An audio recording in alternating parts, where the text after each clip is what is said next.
Welcome along to another BMW DIY E39 M5 how-to guide, and today we're going to be fitting a lightweight flywheel and clutch system and doing away with the big heavy dual mass flywheel on, well, not my car. I've got a guest car in the workshop. So today's guest car is from Aaron at Endyke Tyres in Hull, and it comes complete with a nice dent in the bonnet.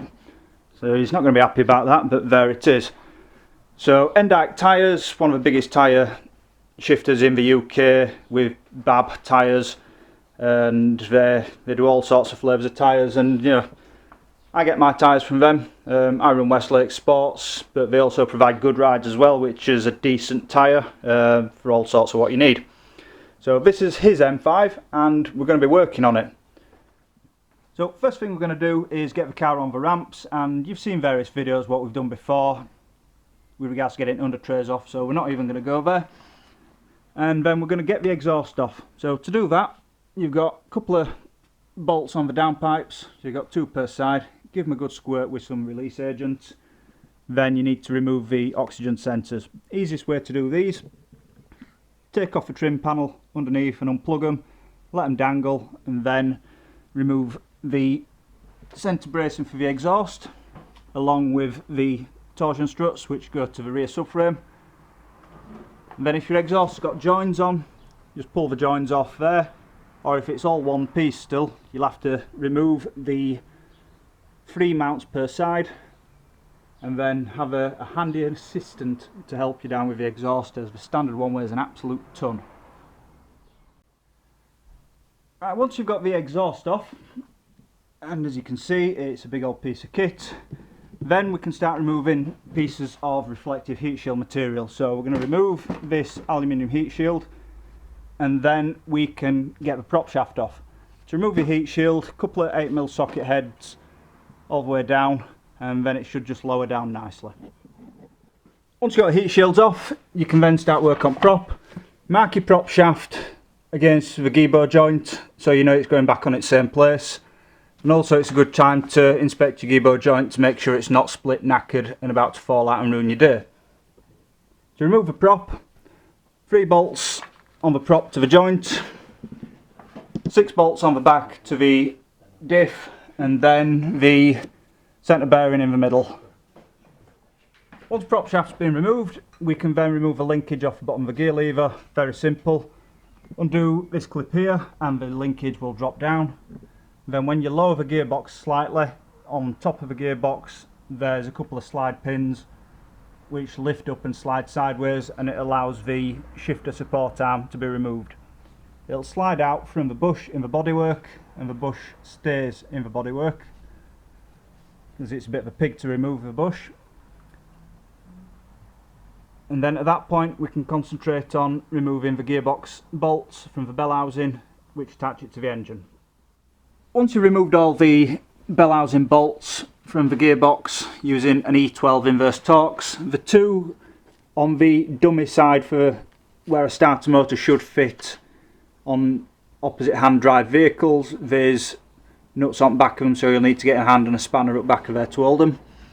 You can then remove the subframe from the rear of the gearbox, and that will allow it to hang on its dowels. At that point you can then put something underneath the gearbox. We're going to use a chair, then lower the vehicle down onto it, wiggle the gearbox and use a lever bar underneath to remove it. Try not to split the sump, otherwise that's expensive. And then the gearbox can be slid back slightly and the vehicle raised, and the gearbox can be removed from the car. Once you've got your gearbox out of the way, you will have a baby boy. I should be boo-boo. Okay, bye then. And you'll be able to see what we're aiming for. So we're going to be taking off this really heavy clutch and flywheel assembly. This is a genuine BMW piece. I believe it's been on car for around about 25,000 miles. And replace it with a nice lightweight assembly. So to get the clutch cover off, 6mm Allen heads, and that'll come off. Then take the friction plate out. Then we're going to use a modified Torx bit to remove the flywheel itself. Once you've got your clutch and flywheel assembly disassembled, and you've removed the pressure plate and friction material, you can then see the associated plate on the flywheel where the friction material mates to. This one's got some bluing and some friction scars. It's not in bad condition, but there's around about 3/4 of an inch plate dual mass flywheel. Up to an inch is acceptable, so if we were doing a standard clutch we'd be swapping flywheel out for peace of mind as well. To get the flywheel off, you're going to need a modified T55 Torx bit, buy it direct from BMW, and it allows the splines to go through the flywheel as the holes are slightly offset within the flywheel itself. So you'll need to lock the flywheel before you do all this, otherwise you'll just end up rotating engine wrong way. So this is the standard stuff on the left hand side. The friction plate that came off, reasonably good condition. The cover, again, signs of overheating, probably due to the driver riding clutch like a bitch. The new assembly, Lightened flywheel, sashes cover, then a sprung clutch, so it'll take that initial chatter out of the gearbox slightly as well, and also allow for a nice smooth engagement of clutch. The weight difference between them both fully loaded, the standard bit of kit weighs 24.2 kilograms and the new bit of kit weighs 14 kilos on the nose. So that's a massive amount of rotational weight we're getting rid of, and it'll allow the engine to spin up a lot more freely.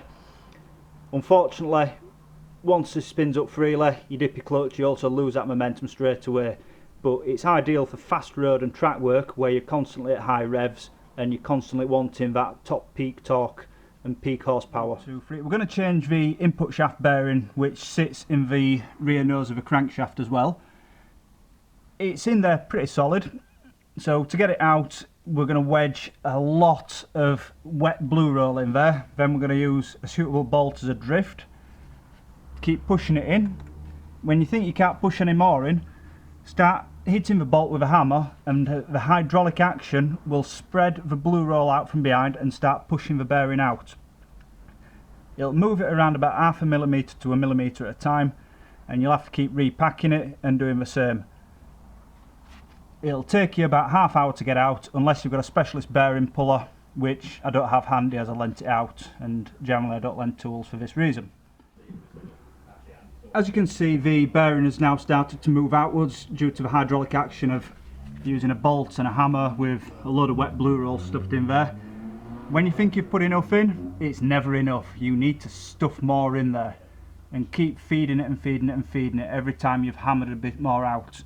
And then eventually it'll pop out and you can retrieve all the blue roll that you've stuffed in there. So once you've got enough blue roll stuffed in there and the hydraulic action shoves the bearing out, this is what you're left with. Bearing will be sat around your bolt, and then you can remove all that and give it a clean out inside and install your new bearing. On this vehicle we're going to fit an uprated bearing. The standard bearing is 9mm wide or 9mm deep, but we're going to be putting a 13mm bearing in, which will hopefully take out some of the chatter from the gearbox associated with a solid flywheel. So as you can see on the left hand side, the old bearing 9mm, new bearing upright 13mm, and this goes into the crank nose, then taps home. But when it's gearbox is in, it sits on here and supports the nose of the input shaft. It'll need a bit of grease on the nose, a bit of white grease, nothing too excessive, as you don't want that stuff flinging out everywhere, just to allow the bearing to slide in once it's back in the car, otherwise you'll be struggling for a bit. So we've installed the 13mm bearing in now. Push it home, use a suitable soft drift, as you don't want any markings on it, and when it reaches the depth that it sets at, the tone will change of the noise that it makes when you're tapping it in, as it reaches a flange and it can't go any further. You'll notice directly at 12 o'clock we've got a brass collet which sits in the crankshaft. That locates into one position on your flywheel only, so your flywheel will only go on one way to ensure that it's the correct orientation from a clock point of view for your crank sensor to pick up the information off the reluctor ring. If you put your flywheel on the wrong way, your car will never start. And also the bolt holes are slightly offset as well to ensure that your flywheel will only go on one way if this brass collet is missing. Whilst the gearbox is out at wear, this is a good opportunity to inspect the idle speed hose and the vacuum line off the throttle bodies, which goes to your brake master cylinder. So that's the one with the T-piece on just behind the waterline. And you can also change your cam sensors as well.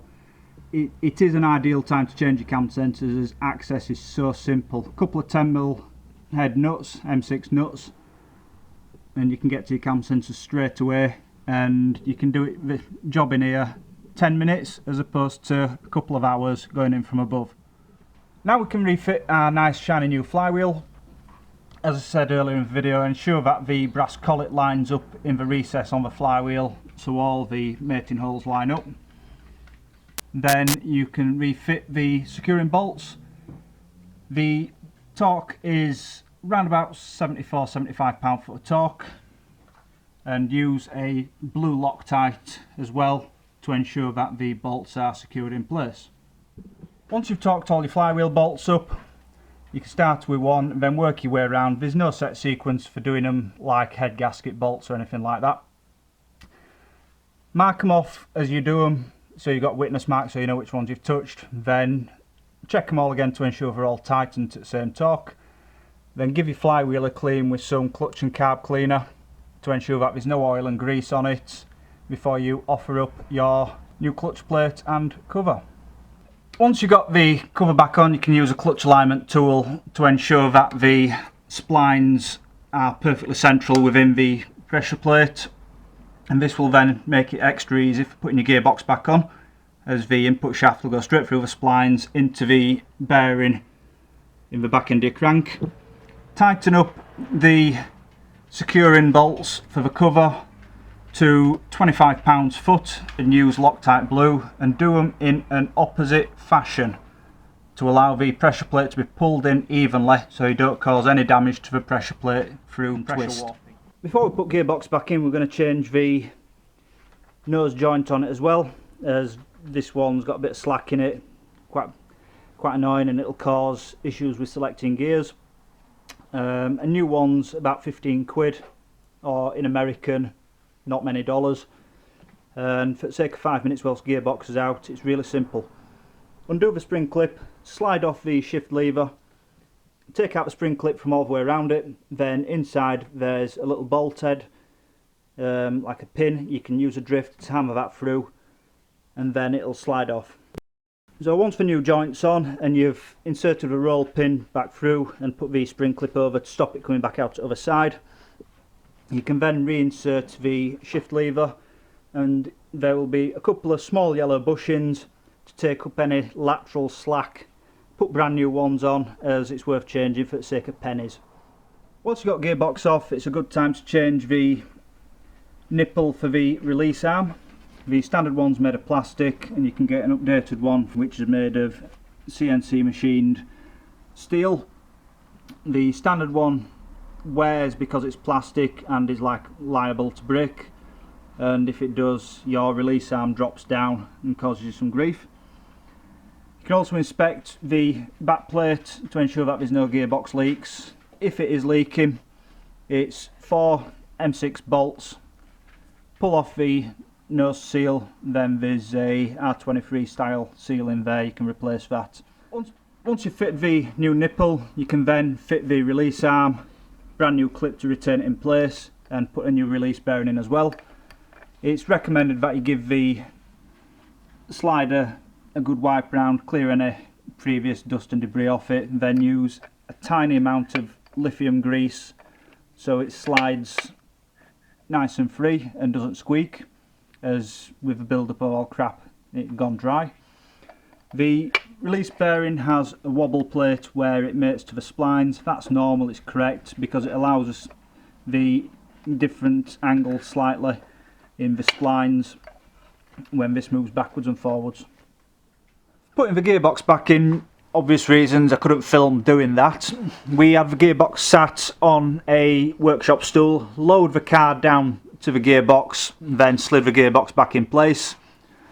What I forgot to say when removing the gearbox is remove the crank sensor before you try and pull the gearbox off, otherwise it snaps the end off. And as we saw previously, there were bits of crank sensor mushed around from behind flywheel. Gearbox is back in, you can tighten all the bolts back up. Then you can refit the subframe to the rear and then tighten that back up. And for the shifter mechanism, we removed the bushing from the chassis so we can put it back in one piece without having to worry about tightening up the nuts and bolts on these solid shifter bushings. Then for this, simply pushes back up to the chassis and a good crack with a mallet will see it back home. Once you've got gearbox back in and fully supported and secured with a subframe, rerouted the wiring, you can then reattach the slave cylinder. If you're changing this at the same time, then we've got a video on the channel about changing the clutch line as well, and you can do that in one big hit. So if you have a look on the channel for that. The reason why we didn't undo any of this business when we took it off is it's just easier to reinstate as a complete unit, and it then allows you to identify if you've got any issues with the clutch upon refitting, instead of trying to bleed this up and thinking, well, is it the clutch slave cylinder, the hydraulic system, or the new components we've fitted. So whilst you're under the car and you've got a prop shaft off, it's a good time to replace the diff nose seal. Now this one isn't weeping. If it was, it'd be obvious as the diff would be damp, just like it is at the side here where it's weeping. So we're going to replace the nose seal anyway as a matter of course.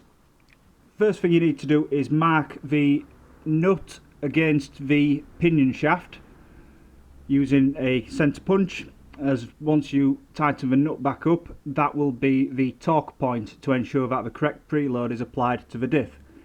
If you don't, the bearings will become damaged, so under preloading or over preloading are both just as bad. Over preloading you can overheat your bearings, which will cause fatigue, excessive wear, and you'll end up with shards of metal in your diff and it's going to destroy it. Under preloading will cause the input shaft to slide backwards and forwards, causing excess wear against the crown wheel, and again, not good because you'll start having shards of metal come off and it'll knack your diff. Once you've taken the nut out of the centre of the diff, which holds the pinion and the flange in place, it's a 32mm socket you'll need. You can then slide off the flange itself and move it out of the way. Have something underneath to catch any oil which is dripped through, and then we'll go about taking the oil seal out. Once you remove the old seal, a bit of oil will weep out at the bottom as we discussed earlier. Then you can replace the new seal, put it against the diff, then drive it home with a soft rubber mallet, make sure it goes in evenly all the way around. The OEM seal from BMW is a 50 by 80 by 9, so that's 50mm internal diameter, 80mm external diameter, 9mm depth. The new one is 50 by 80 by 10, so you're getting an extra 1mm in your seal. It costs 5 or 6 quid from bearingboys.co.uk, and it does the job absolutely perfectly. Now I've got prop shaft back on and tightened up the diff bolts and the gearbox bolts, we can adjust the preload on the centre bearing, and it should be roughly around central to the slotted holes. So if you do that and tighten up, then that'll have a correct preload on the centre bearing and prevent excessive bounce and noise being transmitted through the car. 2, 3. Once your prop shaft's all refitted and tightened up, you can refit the gear selector lever and linkage, slide it back through, reinsert the clip, then make sure everything's okay from up top by selecting all gears. Once you've got the gearbox back in and the exhaust back on, you can then test start the car. Ensure that the clutch engages and disengages properly, and that you've got no issues with leaks, any trap wires or anything like that. Ensure the exhaust don't leak, because you don't want any carbon monoxide poisoning or any of that other good stuff. And then you can refit the undertrays. Previous videos we've gone through undertrays and refitting them, and we've also gone through exhaust parts as well, so I skipped over that in this video just to make it for what you needed for dropping gearbox out and putting it back in. So hope it's been helpful, and thank you for watching. Once again, in the future we'll have the long awaited and long promised track car run through video of what I've done with my M5, and you'll be able to see how it's been extensively modified for use on the racetrack. So if you like this video, give it a like and subscribe to this channel for more videos in the future, and thank you.